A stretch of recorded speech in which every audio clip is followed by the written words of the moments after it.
Hello everyone, this is the Expat and welcome back to War Thunder. We're out again in the J1N1 today because I wasn't particularly happy with how the last video went. When I actually filmed that, it was just over a week ago and I was just getting used to the plane and I didn't really use it in a way that it was designed for.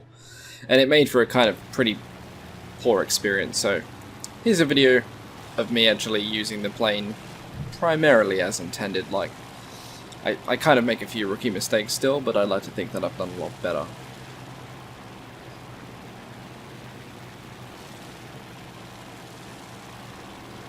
At the moment I'm just messing around with the camera because I was trying to take a half-decent screenshot for this video, and I forgot that I was recording at the same time, which was my mistake. So I'm also just trying to get some distance as well from the main sort of dogfighting furball that tends to appear at this part of the map, so I can sort of survey my surroundings and find my first target.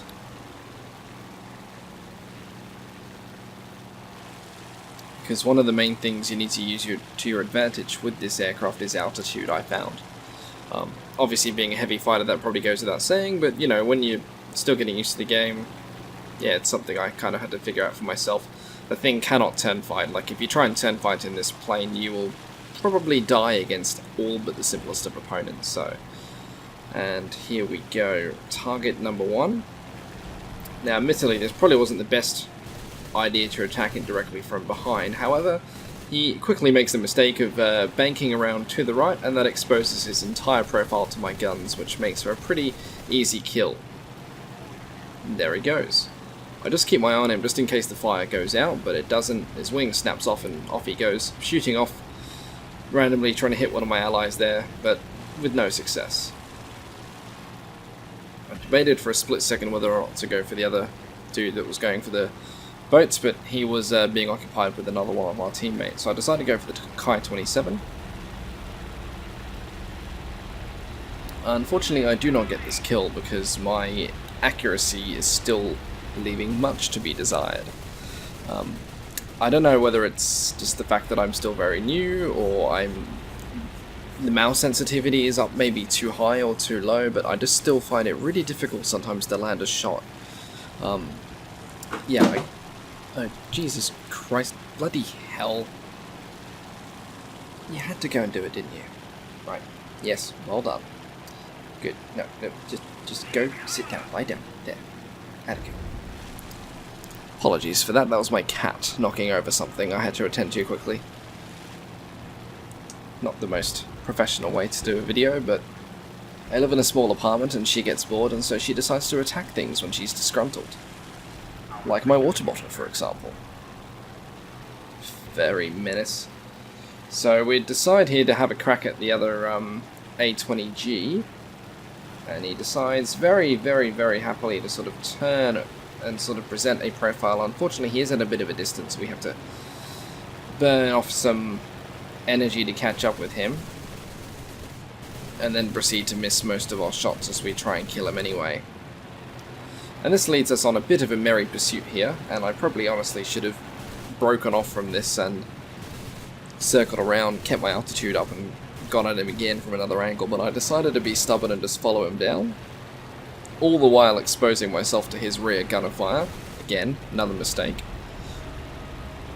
Now it's here I could have got a decent kill shot, but I just couldn't land a shot. And also my cannon ran out of ammunition. But we decided to pursue anyway. He's got one of my squad mates on his tail, who he just managed to convince to leave him alone, so I thought I'll have a couple of pot shots at him and basically miss every single shot here except for a couple of stray shots landing on him. So I decided to peel off, get a bit of height, and go for another run shortly. The good thing about having the altitude advantage is it does allow you to decide when to begin the engagement. You have complete control over when the battle starts, which can leave you at a huge advantage if you know what you're doing. Which I don't, of course, but if you know what you're doing, it helps a lot.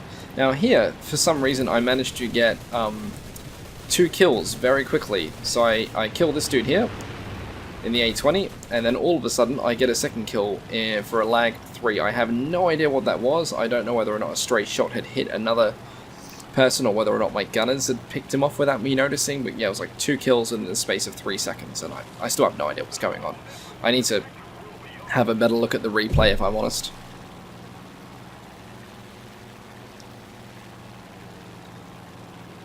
Just having a look to see what the scores are like. I'm not doing too bad. Second in the running for our team, 4 kills, 0 deaths, which is good. It means I am learning how to use the aircraft a bit better. I have flown this in realistic as well now, actually, and it handles really differently. Like, yeah, it's a very different ball game in realistic. I will upload some videos of my realistic battles shortly. However, I'm still pretty rubbish, and honestly, they're not worthy of being watched yet. Like, some of them are quite painful to watch. There are a couple of good ones that have got some good moments, and I might cobble them together and put them in a video, like kind of, you know, my first battles in realistic video. See if you guys like to see that.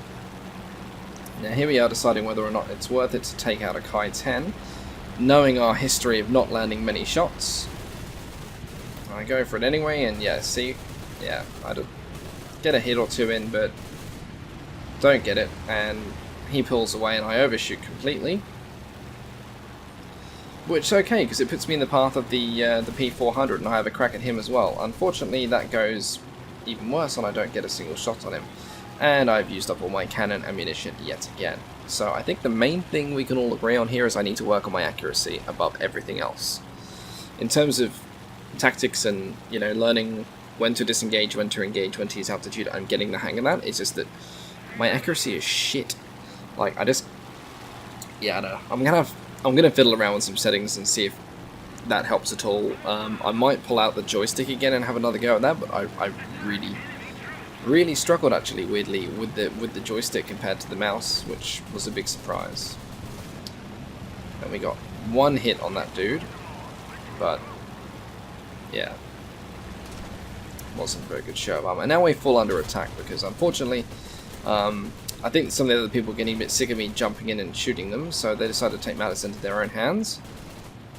And unfortunately, he knows where the dead zones on this plane are, so he decides to sit there, which is why I peel away, try and get up and from above, and we almost collide. I just lift the wing up slightly to avoid that. However, the upside of this situation here is I now have 2 people pursuing me.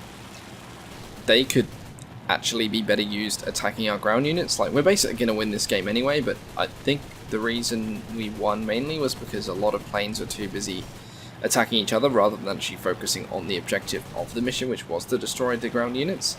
And we win because of that. I did my job. My job wasn't to attack ground units. My job was to intercept other aircraft, and I did that fine. I like to think I did it fine anyway. And it's right about here that I believe the battle gets won.